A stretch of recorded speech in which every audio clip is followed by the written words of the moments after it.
পলক এবং জয়ের বিরুদ্ধে আজকে একইভাবে আজকে হাজিরার জন্য নির্ধারিত ছিল একজন আসামি অর্থাৎ সজীব আহমেদ ওয়াজেদ জয়। তিনি পলাতক আছেন, সেই জন্য তাকে আদালতে হাজির হওয়ার জন্য পত্রিকায় বিজ্ঞপ্তি প্রকাশের জন্য নির্দেশ দেওয়া হয়েছে। আগামী 17ই ডিসেম্বর পত্রিকা বিজ্ঞপ্তি অন্তে এটাকে আবার রিপোর্ট আকারে দাখিল করার জন্য ট্রাইব্যুনালে দাখিল করার জন্য নির্দেশ দেওয়া হয়েছে।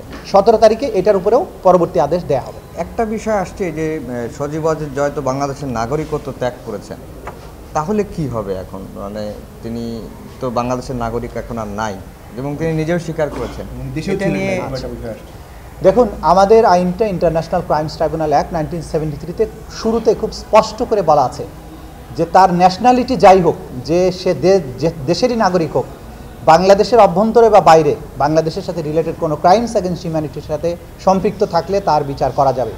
সজীব ওয়াজেদ জয় বাংলাদেশে কখনো আসেন না, বিষয়টা তা না। তিনি বাংলাদেশের সরকারের 32 ইঞ্চি জেভিকো টিভি এখন মাত্র 15,000 টাকায়, সাথে পাচ্ছেন 3 বছরের প্যানেল ওয়ারেন্টি।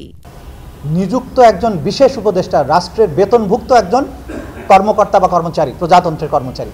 তিনি সাজাপ্রাপ্ত আসামি শেখ হাসিনার পুত্র, তিনি আওয়ামী লীগের নেতা, বহুভাবে তিনি বাংলাদেশের সাথে সম্পৃক্ত এবং তিনি বিশেষ করে তার আইসিটি প্রতিমন্ত্রী, তিনি আইসিটির অ্যাডভাইজার ছিলেন এবং আইসিটি মন্ত্রণালয় বাংলাদেশের গণহত্যাকে আড়াল করার জন্য ইন্টারনেট বন্ধ করে সারা বাংলাদেশে গণহত্যাকে যেভাবে ফ্যাসিলিটেট করেছিল, গোটা দুনিয়ার কাছ থেকে এই গণহত্যার তথ্য লুকানোর চেষ্টা করেছিল, সেটার মাস্টারমাইন্ড কিন্তু সে সজীব ওয়াজেদ জয় এবং সেটা বাংলাদেশে থেকে এই পরিকল্পনার বাস্তবায়ন করেছেন জুনায়েদ আহমেদ পলক।